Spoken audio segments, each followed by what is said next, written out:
Kembali lagi bersama saya, Vanesha Atmaja. Di video kali ini, saya akan membahas tentang teori sosiologi sastra pada puisi yang berjudul Kandai, karya Desi Tirayo. Sebelum masuk ke analisis, kita harus mengenal dulu apa itu teori sosiologi sastra. Sosiologi sastra merupakan pendekatan yang bertolak dari orientasi kepada semesta, namun bisa juga bertolak dari orientasi kepada pengarang dan pembaca. Karya sastra dilihat hubungannya dengan kenyataan. Sejauh mana karya sastra itu mencerminkan kenyataan, yakni segala sesuatu yang berada di luar karya sastra dan yang diacu oleh karya sastra. Baik, di sini saya akan menganalisis teori sosiologi sastra pada puisi yang berjudul Kandai karya Desi Tirayo.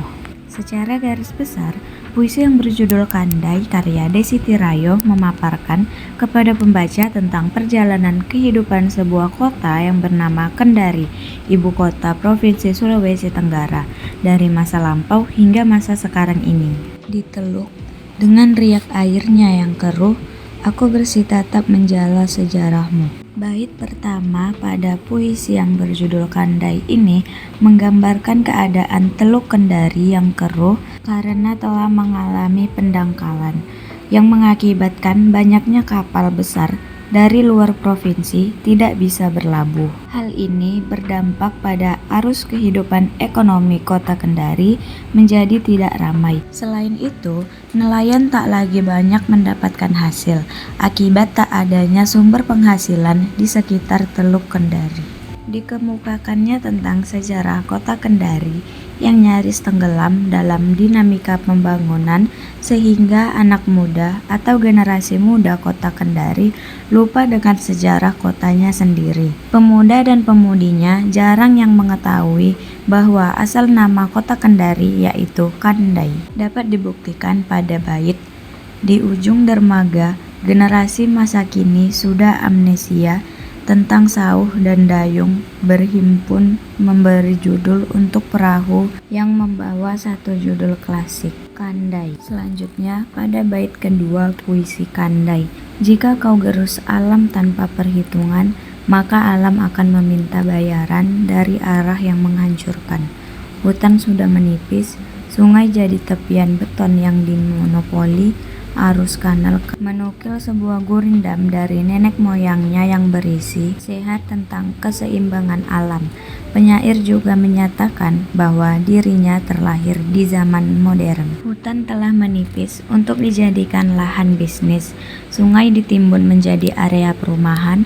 Akibat itu semua, bencana alam melanda kota karena kecerobohan dan kelalaian dan keserakahan manusia. Pemerintah seolah angkuh dalam pemecahan masalah ini, sebab faktor pembangunanlah yang diutamakan. Selanjutnya, di bait ketiga, puisi yang berjudul Kandai.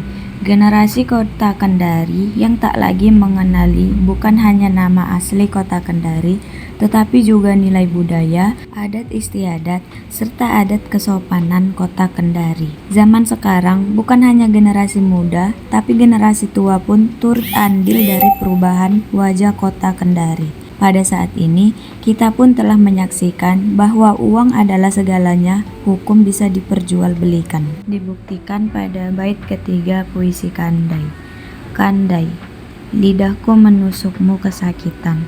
Sekarang banyak wajah generasi saya yang malas dan suka mengigau. Hilangnya nama asli secara verbal, tubuh kehilangan aroma tradisionalnya, jiwa kehilangan penampilan budayanya. Dan yang terakhir, ada bait keempat. Dikemukakannya bahwa sejarah kota Kendari termasuk nilai budaya, moral, dan budaya luhur perlahan telah terkikis dan terbawa arus modernisasi pembangunan di segala bidang, dan generasi muda seolah tak peduli dengan menipisnya nilai-nilai luhur budayanya. Pemerintah pun lebih tak peduli dengan keadaan tersebut.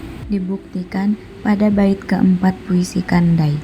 Saya ingin memberitahu nenek moyang saya, sejarah telah melayang dan terpikat sebagai surat-surat menggerutu yang melayang tanpa kendali. Nah, Dapat disimpulkan bahwa dahulu kota Kendari adalah kota berbudaya serta memiliki kekayaan alam di darat dan di laut yang melimpah ruah.